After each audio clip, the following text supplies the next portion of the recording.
Hey kids, today is Food Friday, meaning we'll be discussing about the history of food. In this episode, we'll be talking about the history of everybody's favorite vegan plant, tofu. Like many soya foods, tofu originated in China. Legend has it that it was discovered about 2,000 years ago by a Chinese cook who accidentally curdled soy milk. Introduced into Japan in the 8th century, tofu was originally called okabe.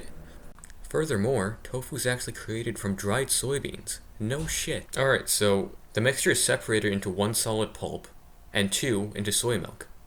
You then add some salt and other minerals to give the soybeans flavor and nutrients. During the 18th century, Chinese Buddhist missionaries introduced the soya plant to Japan and Korea.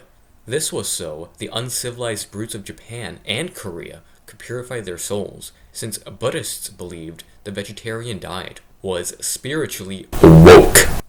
It wasn't until World War II that tofu was made in small localized shops throughout China and Japan, small independent businesses. The Japanese Food Research Institute made recommendations for modernizing and standardizing tofu production. Now tofu is made with calcium sulfate, a thickening agent rather than rancid seawater. Truly, how science has changed our times.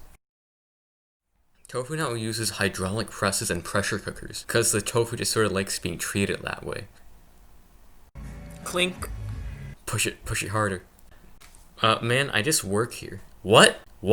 Anyway, tofu didn't enter the mainstream until the 1950s. It has only gained large amounts of popularity from the organic and dietary food movements. We now have hippies promoting the benefits of tofu, not knowing a much more superior race, with smaller shamalama ding-dongs, have done it for thousands of years. We now have huge varieties of tofu. Fermented tofu, cooked tofu, white tofu, black tofu, tofu, and even stinky tofu.